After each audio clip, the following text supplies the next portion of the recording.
તો કેન્દ્રીય રસાયણ મંત્રી મનસુખ માંડવિયા અને રાજ્યના મુખ્યમંત્રી ભૂપેન્દ્ર પટેલની વિશેષ ઉપસ્થિતિમાં આજે ભરૂચ ખાતે પ્રી વાઇબ્રન્ટ સમિટનું આયોજન કરવામાં આવ્યું। 10મી વાઇબ્રન્ટ ગુજરાત ગ્લોબલ સમિટ 2024ના પૂર્વાધ રૂપે ફ્યુચર કેમ્પ ગુજરાતનું આયોજન કરવામાં આવ્યું ને આ સમિટ દ્વારા બિઝનેસ લીડર્સ અને ઇનોવેટર્સને તેમની કામગીરી અને આગામી આર્થિક અને વ્યાપારી તકોનું પ્રદર્શન કરવા માટે એક મંચ પૂરો પાડવામાં આવ્યો। આપને જણાવી દઈએ કે રાજ્ય સરકાર દ્વારા આપવામાં આવેલી માહિતી અનુસાર રાજ્યમાં કેમિકલ્સ અને પેટ્રોકેમિકલ ક્ષેત્રે કુલ 34,733 કરોડના રોકાણ થવા જઈ રહ્યા છે। तो समय समय पर उसकी डिफिनेशन बदलती रहती है, लेकिन ये जीवन का पार्ट और हिस्सा परमानेंट था और इसलिए देश केमिकल सेक्टर में, पेट्रोकेमिकल सेक्टर में आगे बढ़े, ग्रीन एनर्जी में आगे बढ़े, ग्रीन केमिकल्स में आगे बढ़े। ग्रीन पेट्रोकेमिकल्स तो हो नहीं सकता, लेकिन उसके लिए प्रयास हो और इंडस्ट्रीज के लिए गुजरात एक ऐसा डेस्टिनेशन है दोस्तों। All type of ecosystem is here. Proactive government है, टेबल गवर्नमेंट है, टेबल पॉलिसी है, यहां का कल्चर इंडस्ट्रीज है और जिस धरती पर हम बैठे हैं भरूच, सदियों से ये इंडस्ट्रीज का सेंटर रहा है।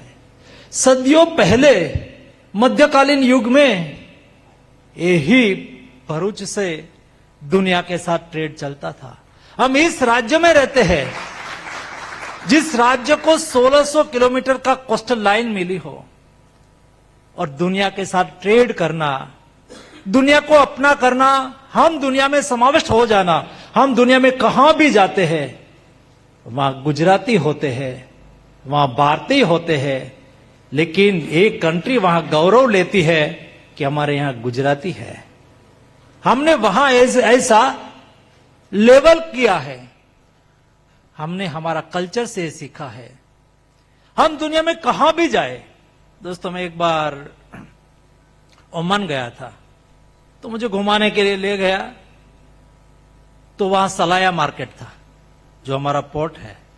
अहमदाबाद में भी मस्कती मार्केट है। मस्कत से inland waterways to Sabarmati river to gulf of Cambay to world and east coast of Africa हमारा ट्रेड चलता था दोस्तों।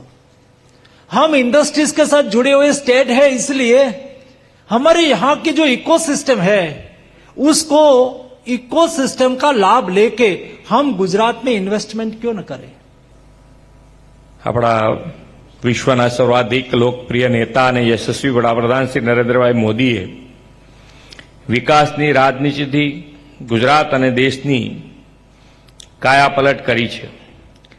આજે વિશ્વના દેશોની નજર ભારત તરફ છે, કેમ કે આદરણીય પ્રધાનમંત્રીશ્રીના નેતૃત્વમાં ભારતમાં એગ્રીકલ્ચર, સર્વિસ સેક્ટર અને ઇન્ફ્રાસ્ટ્રક્ચર દરેક સેક્ટરનો ગ્રોથ નવી ઊંચાઈઓ પાર કરી રહ્યો છે। ગુજરાતની ડબલ એન્જિન સરકારને વડાપ્રધાનશ્રીના વિઝનરી નેતૃત્વનો લાભ પાછલા 2 દાયકાથી મળે છે। આદરણીય શ્રી નરેન્દ્રભાઈ ગુજરાતના મુખ્યમંત્રી તરીકેના તેમના કાર્યકાળમાં એક નેમ રાખી હતી કે વિશ્વમાં જે બેસ્ટ હોય તે ગુજરાતમાં હોય।